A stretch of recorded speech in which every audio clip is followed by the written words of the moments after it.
Hello everyone, welcome to my stop on the Lawn Fawn fans Spring YouTube Hop. I'm so excited to have you here. Just before I show you what we're making today, I wanted to let you know that this hop is sponsored by Only One Life Creations, and you can find the link to the next stop in this hop in the description below.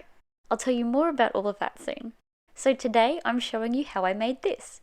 With everything teachers have had to adapt to in the last year, from virtual learning, completely rearranging the way they teach, and not being able to see their kids in person, I thought it would be a nice idea to make something for teachers. Although I have chosen to put this scene in a shadow box, all of these elements can easily be transferred into a card. So if 3D projects aren't really a thing, there's still plenty of inspiration here to make something with these adorable new release products by Lawn Fawn. So let's have a look at what I used to make this scene. The tiny friends. I have been so excited to use them. And virtual friends, although I only use one stamp from that set, I can't wait to use that one more. I'm using the pop-up desk and its little computer. I'm using a stitched rectangle for my little cork board. And then I'm using some bits and pieces from some older stamp sets. I didn't use all of these. They were kind of the idea at the beginning, but this changed a bit as I went along. So let's see how it all came together. This was my plan. When it comes to 3D projects, I try to at least have a very basic plan to go off. And I think in the end, it pretty much turned out how I'd planned it. My first step was to stamp out all of my images, and there were quite a few because I wanted this to look like a kindy room just full of stuff, because that's where I used to work, that's where my friends still work. So I'm very used to the organized chaos that is a room full of toys for young children.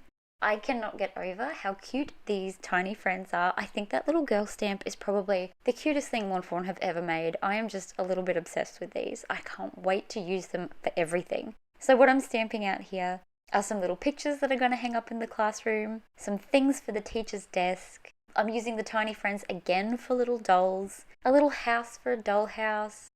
I use the picnic basket from the Crazy Antics stamp set for a toy basket. The village heroes make perfect toy cars and trucks.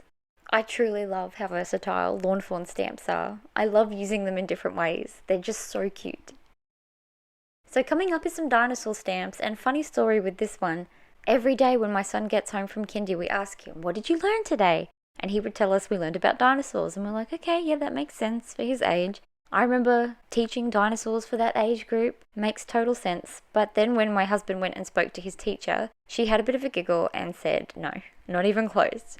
We think he's just been telling us dinosaurs at the end of the day because he's tired and doesn't want to be pestered to know what he's learned for the day. He's such a cheeky little guy. I swear he's 4 going on like 14.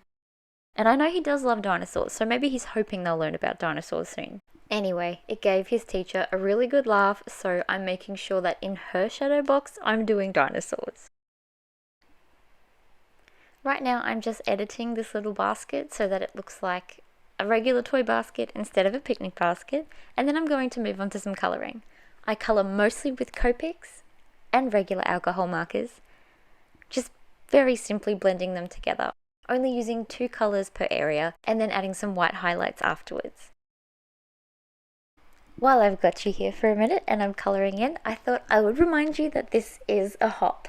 So there is another stop to go to after this one, just like there was probably one before this video. To find the next stop on the hop, all you have to do is go to my description below and there will be the link to the next hopper.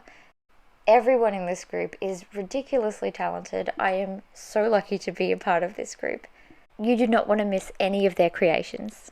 Don't forget to hop along to every single video and make sure you leave a comment from where you're watching from, because it gets you in the draw to win a $50 gift card to the Only One Life Creations online store. They are a wonderful, very charitable little group that stock so many beautiful craft supplies. We're so thankful that they have sponsored this hop for us today.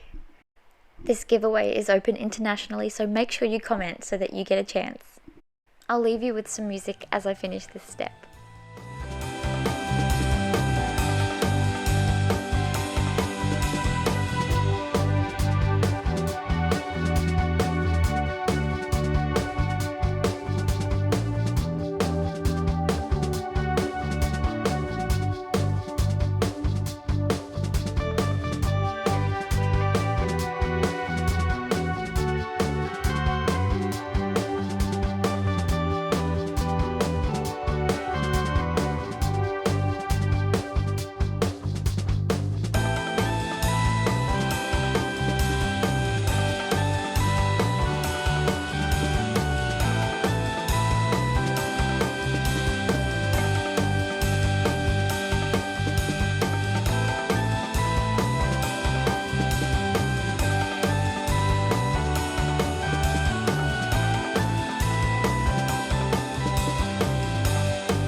Here I am just adding some white details to my images using mostly my size 0.8 and my size 0.5, depending on how big my images are.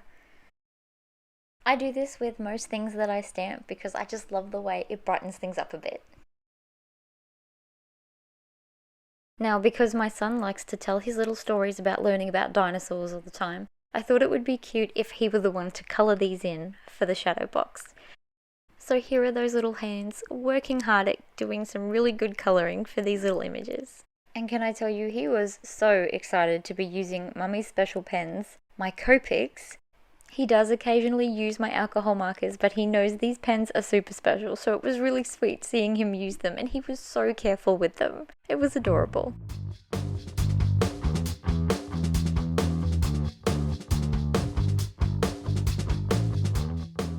For my little corkboard above the desk in this scene, I used some craft cardstock and cut it with one of my stitched rectangles. I then roughed up the edges with just some excess brown ink on my ink blending brush. I then tried to add some dots to it to give it some texture with some pens, and I just really didn't like how it was turning out. So I got my little distress inks out instead, put some on my mat, watered it down, and then sprinkled it all over the top.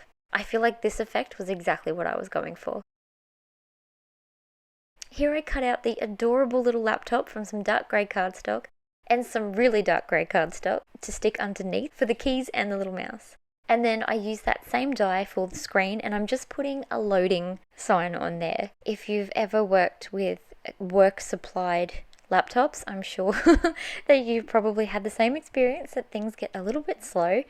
And I figured with all of the teaching that teachers had to do virtually last year, I'm sure there were hiccups and things not going quite to plan. Now we're just going to take a moment to appreciate how ridiculously cute that cardstock is. I do not regret for 1 second buying the 12x12 pad of the new Perfectly Plaid remix papers. And I also have the 6x6 on its way from Lawn Fawn directly. I can't wait to play with that too.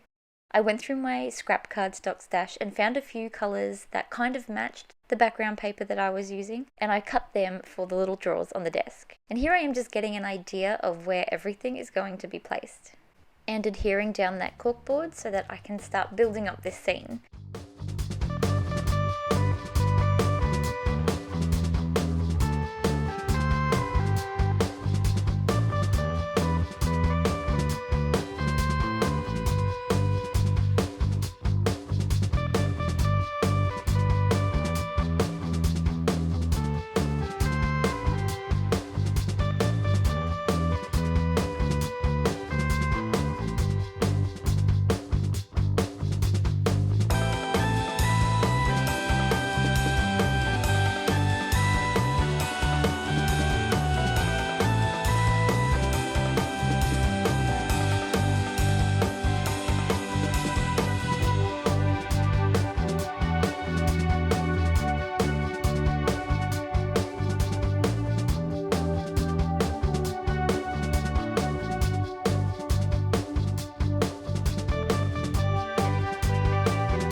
It wasn't until this far into creating the scene that my frame actually arrived. I was a little bit slow to get it ordered, and then it just seemed to take forever to get here. But my frame arrived, and on the inside there was this black spacer.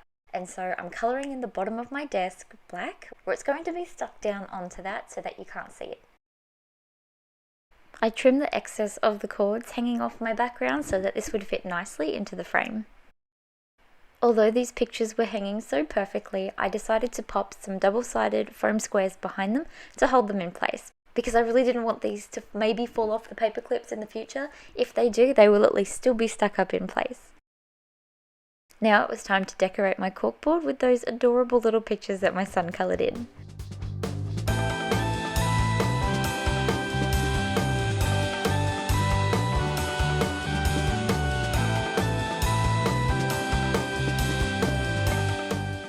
I also put some cute letters in the same colours matching the drawers on this corkboard to fill in the space. For these, I used my Oliver's stitched ABCs.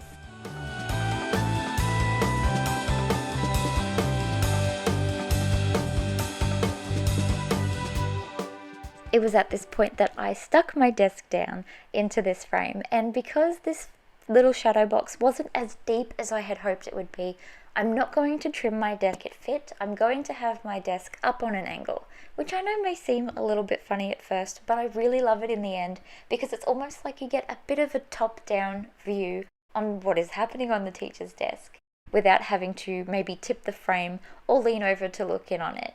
You just get shown everything just by looking at it at the front. I used some double-sided tape on the very edges of this little spacer for my frame so that I could stick the paper on the back. And now this holds my whole little scene together. I'm now gluing my table down, which felt very official that we were up to this step already. My spacer is officially stuck onto the background. I then used some double-sided foam squares to stick my little laptop down, and I'm going to be having this stuck both on the desk and on the background for lots of dimension. I just love that little laptop. It is such a cute addition to these dies. I'm now going to start sticking all the other elements into this little frame now that my desk is set up, and you'll see how quickly this scene comes together.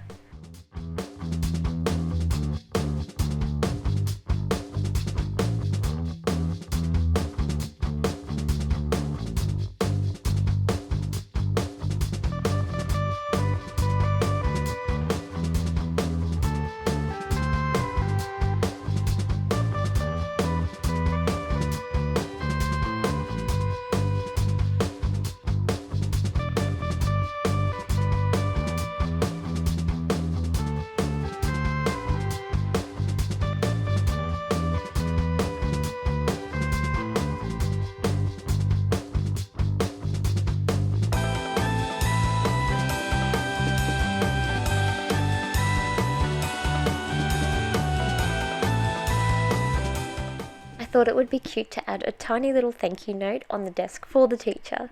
This one says many thanks, and it's from the special delivery stamp set. I wanted the little set of books and mug to have lots of dimensions, so I rolled up a little piece of acetate kind of into a triangle shape, and I stuck it onto the back. The base of this was then stuck down onto the desk, having it held off from the wall. This meant that it was far away from the wall and was kind of propped up on the desk all by itself. I then added the little thank you note. It was now time to put this frame together and see how it all looked.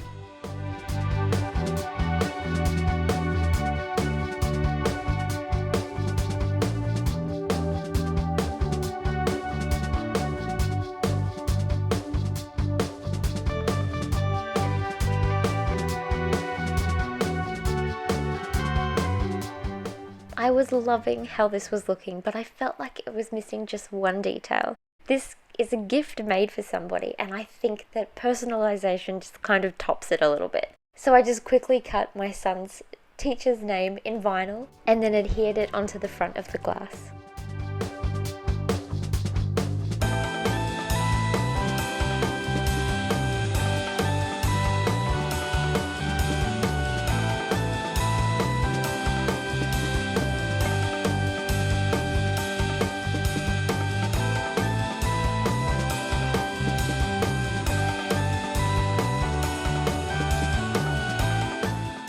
And there we have it. This little shadow box is complete. I hope you love it. If you did, please give it a thumbs up, and please don't forget to subscribe if this is your first time here. I hope you'll stick around with me for some more cute crafts. Please don't forget to hop along to the next stop. There are so many beautiful projects to see in this Lawn Fawn Fans Spring YouTube Hop. And don't forget to comment on all of the videos so that you can go in the draw to win the $50 gift voucher to Only One Life Creations. Thank you so much for watching. I'll be back soon with some more crafty tutorials. Bye for now.